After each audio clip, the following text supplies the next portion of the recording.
Before this story begins, there is something you need to know. This is not a love story that starts with flowers and good timing. This is a love story that starts with a girl sitting on a convenience store curb at 2 a.m., crying over tteokbokki that was too spicy in a city that did not know her name yet, and a man who sat down next to her, said nothing, and handed her a cold banana milk.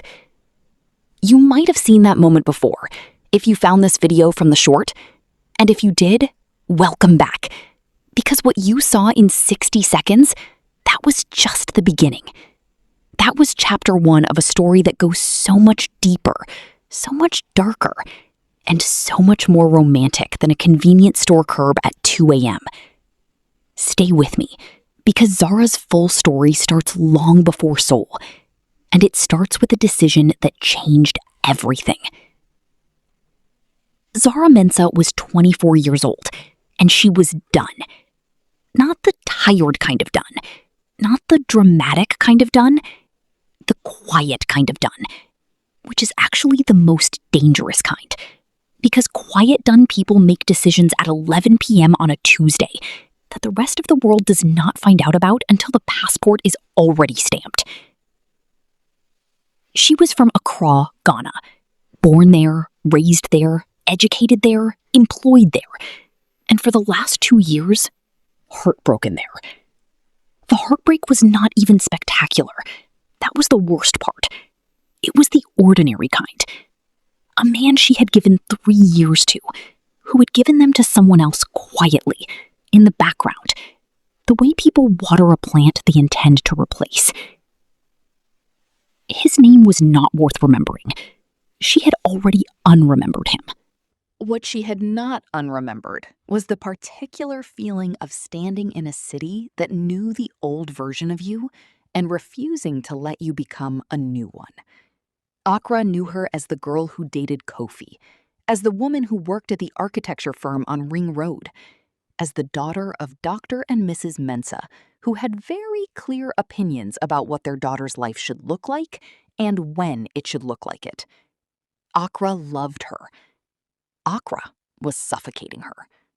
So at 11 p.m. on a Tuesday, with a glass of Sobolo on her desk and her laptop open, Zara Mensah applied for a 1-year work and travel program in Seoul, South Korea. She had never been to Korea. She spoke 0 Korean. She had watched exactly 4 K-dramas, all of which ended with someone crying in the rain, and she had thought, dramatically and incorrectly, that she understood the culture. She did not understand the culture. 3 months later, she was on a plane. Her mother called 4 times before boarding. Her father sent a voice note that was 7 minutes long and was essentially a TED Talk about the importance of not making impulsive decisions. Her best friend Abena sent a single text that said, "If you fall for a Korean man, I will never forgive you." Zara replied, "I have one rule, no Korean men." She lasted 11 days. Seoul in November is not the Seoul of K-dramas. K-drama Seoul is all cherry blossoms and summer rain and autumn leaves falling on rooftop confessions. November Seoul is cold in a way that is not romantic at all. It is practical and relentless, and it gets into your coat immediately, like it has been waiting for you specifically. Zara stepped out of Incheon Airport, and the cold hit her like a door she did not see coming. She took the AREX train into the city with her 2 suitcases and her determination and the single Korean phrase she had practiced, "안녕하세요." She said it to every person who made eye contact with her on the train. Most of them nodded politely. One elderly woman smiled so genuinely that Zara felt like she had won something. Her accommodation was a small, furnished apartment in Mapogu. Not glamorous, but clean, and hers. She had a window that looked out onto a narrow street of small restaurants and convenience stores that glowed all night like they were apologizing for the darkness. She loved it immediately. The work program placed her with a small architectural design consultancy in Hongdae. Her Korean colleagues were polite in the formal way that takes time to decode. Not cold, but careful, the way people are careful with someone new. Her direct supervisor, a woman named Park Soo-yeon, communicated primarily through extremely precise emails and the occasional approving nod, which Zara learned to treat like a standing ovation. For 11 days, Zara was completely, productively fine. She explored Hongdae on weekends. She figured out the subway system with only 3 wrong exits. She discovered that Korean convenience stores were not convenience stores, but actually small miracles of organization, and she spent a frankly unreasonable amount of money in them, buying things she could not read the labels of. She was building a new life. She was focusing on herself. She was absolutely not going to fall for a Korean man. Then came day 11. Then came 2 a.m. Then came the Tteokbokki. It was her colleague Minji's fault. Minji was the one person in the office who had adopted Zara with the specific energy of someone who had been waiting for a foreign best friend and was not going to waste the opportunity. She was small and loud and had opinions about everything, including the correct way to eat every Korean food, which she delivered as facts rather than preferences. "You have not tried real tteokbokki," Minji announced on day 10, with the gravity of a woman delivering medical news. "I had it yesterday," Zara said. "That was not real. That was tourist tteokbokki. Come with me tomorrow." The next evening, Minji took her to a Pojangmacha, a small street food tent in Mapo, and ordered tteokbokki that arrived looking deceptively innocent. Bright red sauce, soft, chewy rice cakes, steam rising gently. "This is the real one," Minji said proudly. Zara took one bite. The heat did not arrive immediately. It arrived 3 seconds later like a delayed announcement, starting at the back of her throat and spreading forward with absolute commitment. Her eyes watered. Her nose ran. Every moisture her body possessed volunteered itself immediately. Minji was watching her with the expression of a proud parent. "Good?" Minji asked. Zara said, which was not technically a lie. She ate 4 more pieces, because she had too much pride to stop, and also because it was genuinely delicious underneath the suffering. By the time they left the Pojangmacha, Zara was full and in mild pain and deeply happy. Then Minji's boyfriend called, and Minji said, "I go, sorry, I have to go," and was gone before Zara could say anything. And Zara was standing on a Mapo street at 1:30 a.m. in a city that was still fully awake, pleasantly full of tteokbokki, and absolutely fine. She started walking back toward her apartment. She passed the convenience store on her street, the one that glowed all night. And something about the warmth of it pulled her in, the way warm things always pull you in when you are in a cold city alone at night. She bought another container of tteokbokki, the packaged kind, which was, as it turned out, significantly spicier than the Pojangmacha version. She found this out sitting on the curb outside, in the cold, at 2 a.m., 3 bites in, when the heat arrived not like a delayed announcement, but like a full emergency broadcast. Her eyes streamed. Her mouth was on fire. She was fanning herself with her own hand, which was doing absolutely nothing. She was making small sounds of distress that she would never acknowledge making. She could not stop eating it because she had already started and she was not a quitter. This was the state Kwon Seo-jun found her in. He had been walking back from somewhere she did not know yet. Later, she would understand that Seo-jun moved through the city at night the way water moves through pipes, quietly, purposefully, through channels that most people never see. He did not usually notice convenience store curbs. He did not usually sit on them. But there was a woman sitting in the cold at 2 a.m., clearly suffering, eating the thing that was causing her suffering with an expression of absolute stubborn determination. And something about it stopped him. He looked at her for a moment. She did not notice him because she was engaged in the private battle between her pride and her taste buds, and the taste buds were losing. He went into the convenience store. He came back out. He sat down next to her on the curb, not close, a respectful distance, and held out a cold banana milk without saying anything. She looked at the banana milk. She looked at him. He was in dark clothing, sharp features, The kind of face that Seoul seemed to produce specifically to be inconvenient, too still, too structured. The kind of face that belonged in the background of a drama rather than on a curb next to her suffering. He was looking straight ahead, not at her, like he had simply made a practical decision and was waiting for her to make hers. She took the banana milk. The cold sweetness hit the heat immediately, and she almost cried from relief. She pressed the carton against her cheek and closed her eyes for 3 full seconds. "감사합니다," she said. "Thank you," one of her 7 Korean words. He glanced at her. Something moved in his expression. Not quite a smile, more like the idea of one. "You should not eat the convenience store tteokbokki at night," he said. His English was precise, quiet. "I know that now," she said. "It is significantly spicier than the fresh version. I also know that now. And yet, you continued eating it. I am not a quitter." He was quiet for a moment. Then, "I can see that." They sat in silence for a while. Seoul moved around them, a taxi passing, music from somewhere up the street, the convenience store hum. The cold sat on everything. "I'm Zara," she said. He looked at her again, considering, like her name was a document he was reading. "Seo-jun," he said. She held up what remained of her banana milk. "Thank you, Seo-jun." He nodded once, stood up, looked down at her with an expression she could not decode. Not warm exactly, not cold exactly. Something in between that she would spend the next 6 months learning to read. "Go inside," he said. "It is cold."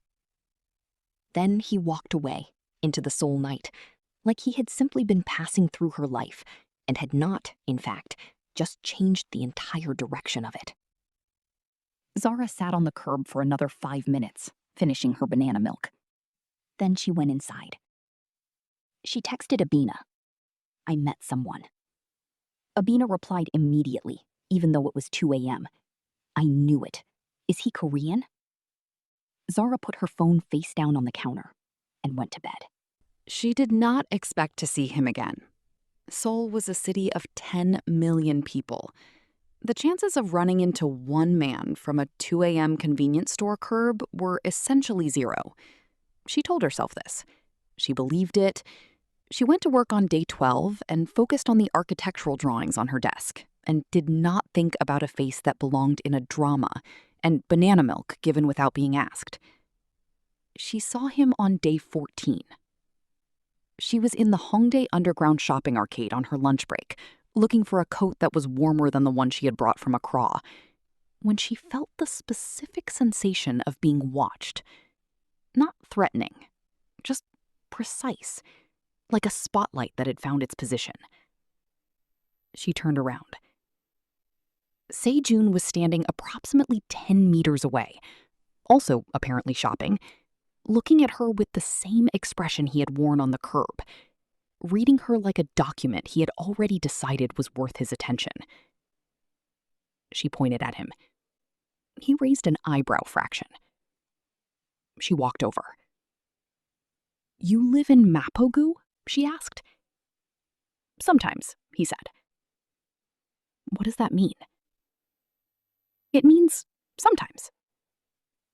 She stared at him. He looked back at her. He had the particular talent of comfortable silence that she found simultaneously irritating and fascinating. Most people filled silence because they were afraid of it. He seemed to live in it. "Are you shopping?" she asked. "Are you?" "I need a warmer coat. I came from Accra. We don't have November there." Something shifted in his expression. "Accra. Ghana." "Yes. You know it?" "I know of it." She waited for him to say more. He didn't. "You are not a big talker," she observed. You are, he said. Not unkindly. She almost laughed. Is that a problem? He looked at her for a long moment. Then he turned and started walking. After 3 steps, he glanced back. Just slightly. Just enough to indicate direction. She followed him. She was not sure why. She was not usually the kind of woman who followed strangers in underground shopping arcades. But there was something about him that felt not safe exactly. More like certain. Like a path that knew where it was going. He led her to a section of the arcade she had not found and pointed at a rack of coats. Dark, well-made, warm. She checked the price and made a sound. This is very expensive, she said. It is warm, he said. Seo-jun, I am on a work program salary. He reached past her and removed a different coat from the rack. Same quality, different label, significantly lower price, and held it out. She put it on. It was, genuinely, the warmest thing she had ever worn. She looked at her reflection in the arcade mirror. He was standing slightly behind her, watching her reaction rather than her reflection. How do you know this arcade? She asked. I know Seoul, he said simply. She bought the coat. He walked with her back to the arcade entrance. They stood at the bottom of the escalator going up to street level, and there was a moment, brief and strange and significant, where neither of them moved toward it. Can I buy you banana milk? She asked, as a thank you, for the other night, and for the coat knowledge. He looked at her, that document-reading expression. I don't drink banana milk, he said. Then what do you drink? Coffee. Then coffee, she said, my treat. The corner of his mouth moved. Just slightly. Just enough. Quenchana, he said. It's fine. Okay. She smiled. He looked at her smile the way people look at something they were not expecting and are not sure what to do about. They went for coffee. This is the part of the story where Zara made the critical error that most people make when they are falling for someone dangerous. She saw the gentleness and decided it was the whole picture. And Seo-jun was genuinely gentle with her. This is important to understand. It was not performance. It was not strategy. It was the specific gentleness of a man who had spent years surrounded by things that required hardness, and had found, in a woman from Accra who cried over Tteokbokki, something that required something else entirely. He started appearing. Not every day, not predictably, but regularly enough that it became a pattern she looked for. He would be at the convenience store when she passed it, or in the Hongdae area when she came out of work, or, and this was the one that caught her breath the first time, waiting at the bottom of her building's steps one evening with 2 cups of coffee from the place they had gone the first time. She stood at the top of the steps and looked at him. Did you just bring me coffee? She asked. Quenchana, he said, holding one up. Seo-jun, how do you know where I live? A pause. I know Seoul. You said that before. It is starting to sound like a warning. He looked up at her. The evening light was behind her, and he was in the shadow of the street, and his expression was open, slightly. More than usual. Like a window that had been closed a long time and had been opened just enough to let air through. It is not a warning, he said quietly. She came down the steps and took the coffee. They walked along the Han River that evening, collars up against the November cold, talking in the particular way of 2 people who are learning the shape of each other. She told him about Accra, about the architecture firm, about her mother who called every 2 days, and her father's 7-minute voice note. She told him about Abena and the rules she had made and broken. He listened the way he did everything, completely, without interruption. Like what she was saying was worth the full attention of a man who did not give his attention easily. She asked him about his family. He was quiet for 3 steps. "My mother passed when I was young," he said. "My father is occupied." "Occupied with what?" "Business." She looked at his profile. The Han River ran beside them. City lights doubled in the water. He was watching the river with the expression of someone who has made peace with something but not forgotten it. "Are you close with him?" she asked. "We understand each other," he said. She recognized that answer. It was the diplomatic version of something complicated. She did not push. She had her own complicated things. She understood the courtesy of not pushing. What she did not understand, what she had absolutely no framework for, was what kind of business Kwon Jae-won ran, or what it meant that his son had a driver who waited in a black car 2 streets away whenever Seo-jun stayed somewhere longer than an hour. She noticed the car once, early on, and asked about it. "My father worries," Seo-jun said. She accepted this. Rich families had drivers. This was normal. This was fine. She was so spectacularly, comfortably wrong. By the time December arrived, Zara had stopped pretending she was not in something. She was in something. It was warm and confusing, and felt like standing in a room where the furniture was all slightly shifted from where you expected it. Familiar enough to navigate, different enough to pay attention.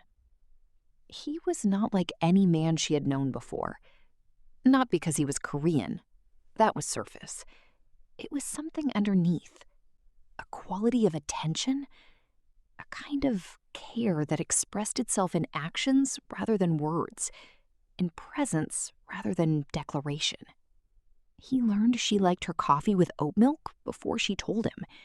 He noticed she always checked the spice warning on packaged food now, and found it, she suspected, quietly funny. Once, when she mentioned she had been struggling with a particular structural calculation at work, he said nothing at the time, but 3 days later sent her a link to a paper by a Korean architectural engineer with a note that said simply, "This might help." It did help. She stared at the message for a long time. He was not romantic in the conventional sense. He did not use big words or grand gestures. His romance was in the details. Quiet, consistent, precise. Like architecture. She thought about this and then thought about the fact that she was comparing a man to architecture and decided she was too far gone to worry about it. Abena called her in December. "Tell me everything," Abena said. "There is nothing to tell." "Zara, I have known you for 15 years. I can hear something to tell in your voice from 3,000 miles away." He is unlike anyone I have ever met. "Is he kind to you?" Zara thought about banana milk at 2 a.m., a coat in an underground arcade, coffee at the bottom of her steps, a research paper sent with no explanation except care. "Yes," she said. "He is." "And he is Korean?" "Yes." Abena was silent for 3 seconds. "I need you to know I told you so." "Abena, I told you so. I said it. Korean man. I called it. I said if you fall for a Korean man, I will never forgive you. And I was wrong. I forgive you, but I am keeping the receipt of being right." Zara laughed so hard she had to sit down. She was still smiling when Seo-jun knocked on her apartment door an hour later with Sundubu Jjigae from the restaurant 2 streets over, because she had mentioned that morning that she was cold and soup sounded good. She opened the door, looked at the soup, looked at him. "How? You said soup," he said simply. She stepped back to let him in. He set the soup on her small kitchen table. He sat across from her while she ate and told her about Jeju Island. She had asked about it once, in passing, weeks ago. And she realized with a quiet, full-chest feeling that he had been holding that question, waiting for the right moment to answer it properly. This man, she thought, remembers everything. She did not yet understand what that meant for someone in his position. For now, it just felt like being seen. And being seen, after the ordinary heartbreak of Accra, felt like the most extraordinary thing in the world. January arrived, and Zara had been in Seoul for 2 months. She was settled enough now to have routines. Saturday mornings, she went to Namdaemun Market. Sunday evenings, she video called her mother. Wednesday lunchtimes, she and Minji went to a different restaurant each week in a self-declared mission to eat their way through Mapogu. And whenever Seo-jun was available, which was not always, his schedule was irregular in ways she had stopped questioning, they explored the city together. It was a Saturday in January when he suggested Myeongdong. Myeongdong on a Saturday was exactly what it looked like in every travel video. A dense, vivid, shoulder-to-shoulder street market of food stalls and cosmetics shops and vendors calling out in Korean, and the particular excited energy of thousands of people, all wanting to be in the same place. Zara loved it immediately. She bought 3 sheet masks and a fish-shaped pastry filled with red bean, and walked beside Seo-jun eating it with the specific contentment of a person who has found a city that fits her. He was watching her more than usual that day. She noticed, but did not mention it. He sometimes watched her the way people watch something they are making a decision about. Not unsettling, but focused. She had learned to let him have his silences and his looking. They were passing a street food vendor selling lamb skewers when a man in a black suit appeared from the edge of the crowd. He walked directly to Seo-jun. He did not look at Zara. He leaned and said something quiet in Korean. 3 sentences. Fast, clipped, and then stepped back and was still. Seo-jun stopped walking. And this is the moment Zara noticed something she had not noticed before, or had noticed and not understood. The crowd around them kept moving, but it moved differently near Seo-jun. It parted. Not dramatically, not consciously, but the way water parts around something fixed. People flowed to both sides of him without bumping him, without making eye contact, without the usual city crowd friction of strangers in a busy place. She looked at the lamb skewer vendor to their left. The vendor, who had been loudly calling to passersby 2 minutes ago, had turned his back. Completely. Body angled away. Like Seo-jun's proximity required a specific orientation of not looking.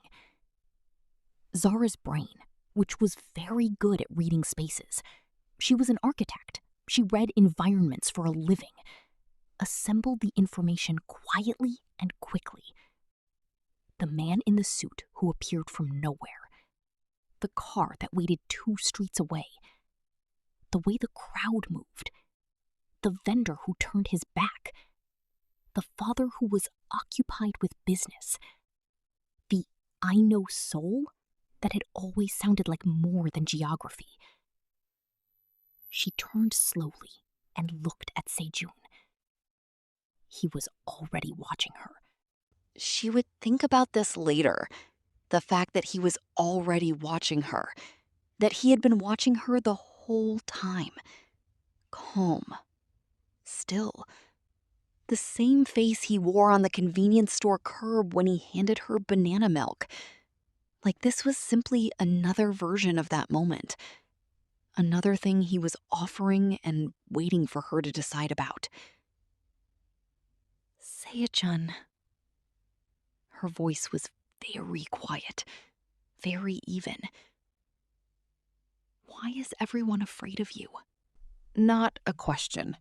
A realization wearing a question's clothes. He did not look away. He did not deflect. He looked at her the way he always looked at her, completely, without performance. and something in his jaw moved slightly, the only tell he ever had. He reached out and took her hand, brought it slowly to his mouth, pressed his lips against her knuckles. His eyes stayed on hers the entire time, dark and steady, and carrying something she now understood had weight to it. "Jagi," he said softly, "there are things I need to tell you." The word Jagi, which he had started using sometime in December without announcement, the way he did most things, landed differently now, more serious, more significant. "How many things?" she said. "Several." "Seo-jun, you are safe. You have always been. I bought lamb skewers from that vendor. He just turned his back on us. I thought he liked you." "He does like me." "Then why is he turned around like that?" "Zara." He cupped her face with both hands right there in the middle of Myeongdong Market. Soul serious, eyes deep and open and carrying everything he had not yet said out loud. "Saranghae." The word landed in the middle of the chaos like a stone dropped into water. Everything rippled out from it. She blinked. She stared at him. "Did you just..." she started. "You cannot say Saranghae to distract me from..." Is it working? She wanted to say no. Every sensible part of her wanted to say no. She looked at his face. This face she had been learning for 2 months. This face that had handed her banana milk on a curb without being asked. This face that had remembered every small thing she had ever said in passing, and felt the truth of him underneath everything she did not yet know. "Unfortunately, yes," she said. "And that is not the point." "I know it is not the point," he said quietly. His thumbs were gentle on her cheekbones. "I know you have questions. I know you deserve answers. I am asking you." He paused, searching. The way he only paused when what he was about to say mattered too much to rush. "To let me give them to you. All of them. Tonight." She looked at him for a long moment. "All of them?" she said. "All of them," he said. The Myeongdong market moved around them. The lamb skewer vendor had turned back around and was aggressively not looking. The man in the suit had disappeared back into the crowd. Seoul continued being Seoul, loud and bright and full of 10 million lives going on simultaneously. In the middle of it, Zara Mensah from Accra, Ghana, who had come here with one rule and broken it in 11 days, made a decision. "Okay," she said. "Tonight." He exhaled. Just slightly. Just enough for her to see. "But, Seo-jun?" "Yes." "After you tell me everything." She pointed at the lamb skewer vendor. "I am getting my skewers back. I paid for those emotionally already." He looked at the vendor. He looked at her. And Kwon Seo-jun, who controlled entire sections of Seoul's underground, who moved through the city like weather, who had bodyguards and drivers and men who turned their backs rather than risk his displeasure, almost smiled. "Koinchina," he said softly. "Okay." She took his hand. He looked at their hands the way he always looked at things he was not going to let go of. They walked back toward the vendor. The suited man reappeared at a distance, watching. The black car waited somewhere nearby.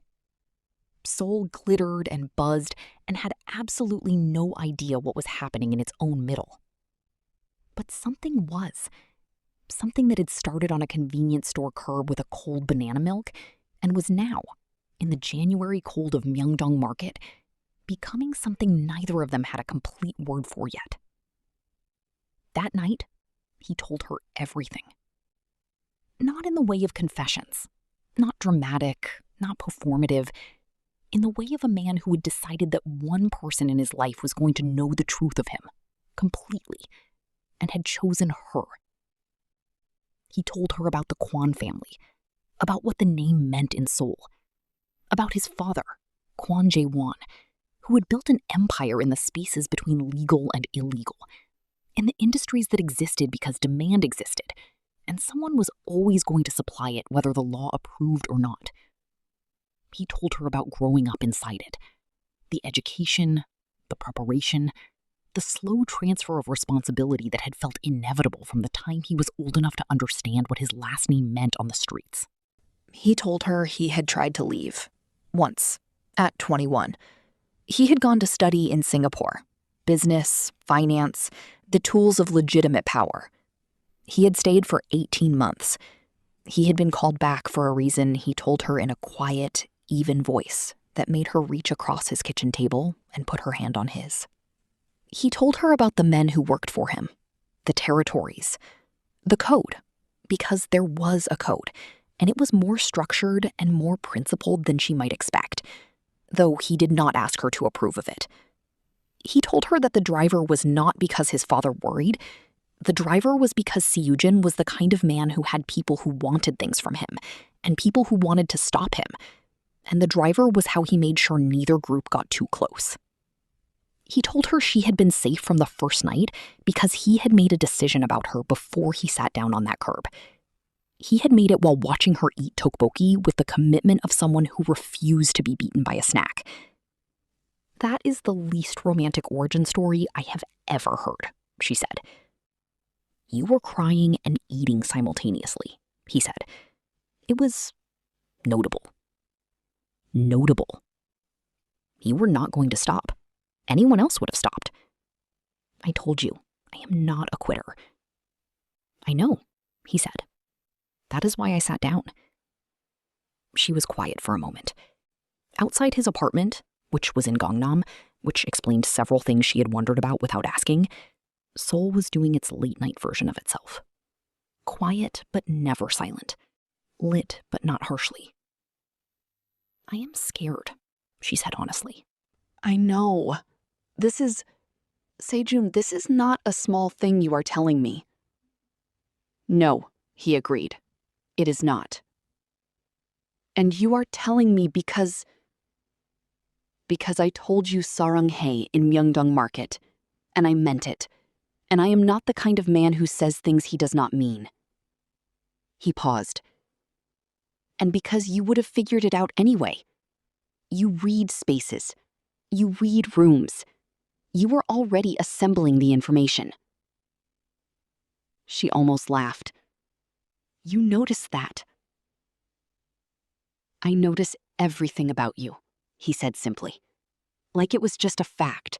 Like it cost him nothing to say. She looked at him across the table. The man who moved through Seoul like weather. Who remembered every small thing she said. Who had sat down next to a crying woman on a curb at 2 a.m., not because he had to, but because something in him recognized something in her and could not walk past it. Nega otakeya he, she said slowly. What should I do? She had been learning Korean in the evenings. She had not told him this. His expression shifted. Surprise, then something warmer than surprise. You are learning Korean, he said. I have been here 2 months. It seemed practical. Nega otakeya he, he repeated, gently correcting her tone. Your pronunciation is almost right. Almost? The O tone needs to be softer. Seo-jun, I just said I was scared, and you are correcting my pronunciation. You said, what should I do? He said. I am telling you, the answer to that question is whatever you decide. I am not asking you to stay in something that frightens you. I am telling you the truth, because you deserve the truth. What you do with it is yours. She sat with that for a long time. The thing about Zara Mensah was this. She had come to Seoul to rebuild something that had been broken, quietly and ordinarily, by a man who had not told her the truth, who had maintained a careful surface while something different lived underneath. The betrayal had not been spectacular. It had been the accumulation of small untruths until the whole structure collapsed. Seo-jun had done the opposite. He had shown her the underneath, on his own, before she asked. He had put the most complicated, most dangerous parts of himself on a kitchen table and said, "Here, all of it, yours to decide." That, she thought, was a kind of honesty she had not expected to find in a Gangnam apartment at midnight from the most feared man in Seoul. "I need time," she said. "Gwenchana," he said. "Okay. I am not saying no. I know. I am saying I need to think. I know that too." She stood up. He walked her to his door. She stood in the doorway and looked at him. This face, this specific, impossible face that she had been learning for 2 months without knowing who it really belonged to. And now, knowing, found she could not make herself afraid of it, could not make the gentle things she knew about him disappear behind the frightening things she had just learned. "Anyang," she said softly. "Goodbye. Informal, the way you say it to someone who is not a stranger." Something in his expression broke open slightly, like the window again, like air. "Anyang," he said back. She went home. She did not sleep. She sat at her apartment window looking at the street that glowed all night and thought for a very long time. At 4 a.m., she sent him a message. It said, "I am not a quitter." 3 dots appeared. Disappeared. Appeared again. Then, "I know." Then, "Get some sleep, Zara." Then, after a pause, "The tteokbokki at Gwangjang Market is less spicy than the convenience store. I will take you on Saturday." She stared at the message for a full minute. Then she put her phone down, pulled her blanket up, and slept better than she had since Accra. The months that followed were the most complicated and most alive of her life. She stayed. She had said she was not a quitter, and she was not. But staying required learning, and learning required more honesty than either of them had practiced before. She asked questions, and he answered them. Not always immediately, not always easily, but always truthfully. She learned the geography of his world the way she learned any complex structure, by understanding the load-bearing elements first, then filling in the details. She learned about Woo Jin, his head of security, who was built like architecture himself and communicated through silence, and had apparently approved of Zara from the Myeongdong market incident because, as he told Seo-jun in Korean that Seo-jun translated without being asked, she did not run. She learned that the vendor in Myeongdong who had turned his back was named Old Park and had been selling lamb skewers in that spot for 20 years. And the reason he turned his back was not fear, but the particular respect of a man who had been protected by the Kwon family during a difficult time and expressed his gratitude through the very Korean communication of pretending not to see. She went back to Old Park's stall the following Saturday and bought lamb skewers, and he served her without turning around once and gave her extra sauce without being asked, and she understood. This was what Seo-jun's world actually looked like from the inside, not the drama version, the real version, which was complicated and imperfect and full of human things that did not fit neatly into good or bad. Minji found out in February. She found out because she saw Seo-jun pick Zara up from the office one evening and stood at the window watching the black car and said, in a voice that was very careful and very small, "Zara, that is Kwon Seo-jun." "Yes," Zara said. Minji turned around. Her expression was doing several things at once. You are dating Kwon Seo-jun? Yes. Kwon Seo-jun of the Kwon family? Minji, Zara! Minji grabbed both her arms. I told you to try tteokbokki, not this. Zara laughed until she cried. It was, in many ways, the most cathartic laugh of the whole story. Minji came around eventually. She could not help it.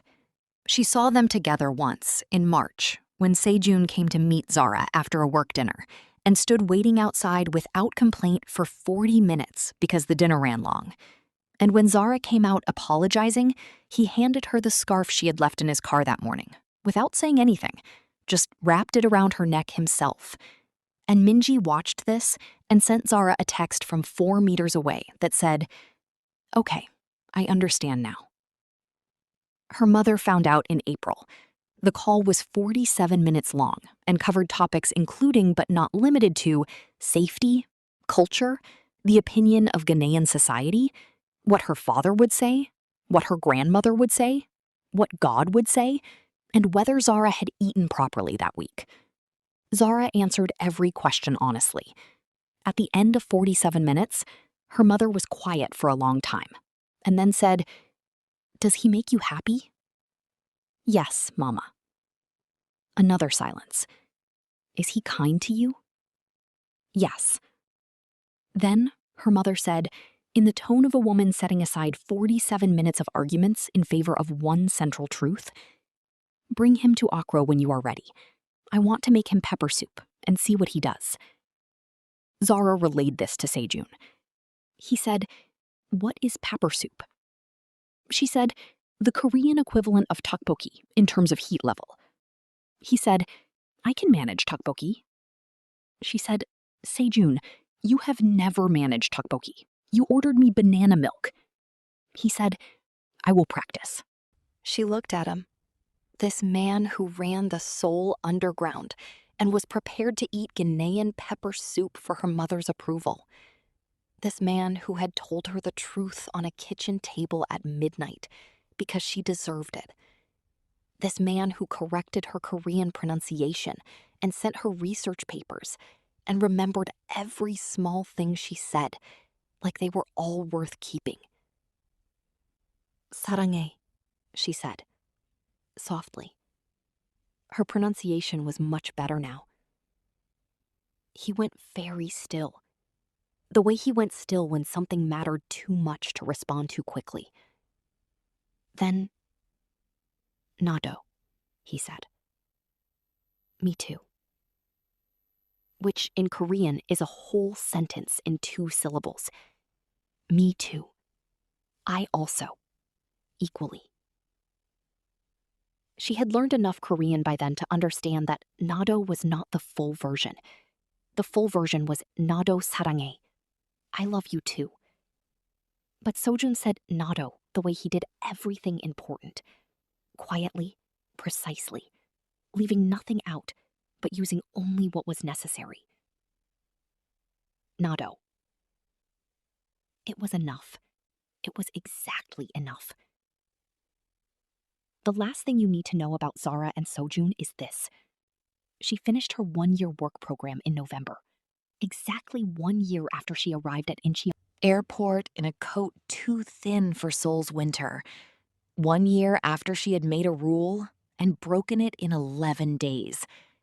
1 year after a curb and a banana milk and a face that belonged in a drama.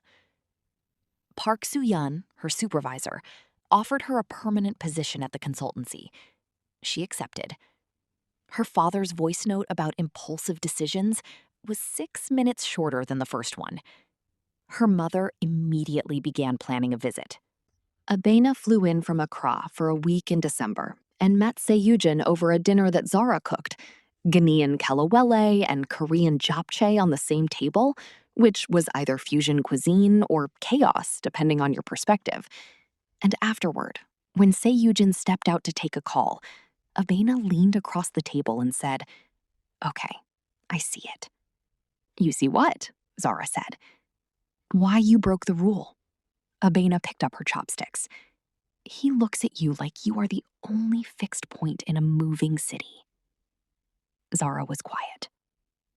That's a good thing, Abena said, for a man who runs a moving city.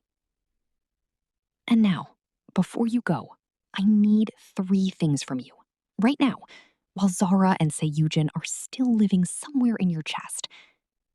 First, drop a comment. Tell me what moment got you.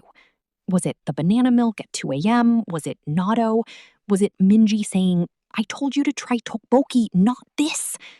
I read every single comment, and I want to know which part of this story found you. Second, if you came here from the short, if you saw the Myeongdong market scene and needed to know what came before it and after it, then you already know this channel delivers. Hit subscribe and ring the bell. There are more stories coming, more worlds colliding, more love that makes no sense and every sense simultaneously. Third, share this with one person. One friend who needs a story today. One person who loves K-dramas or romance, or just the idea that you can arrive in a new city alone at 2 a.m. crying over spicy food and somehow find exactly the right thing. Zara came to Seoul with one rule. She lasted 11 days.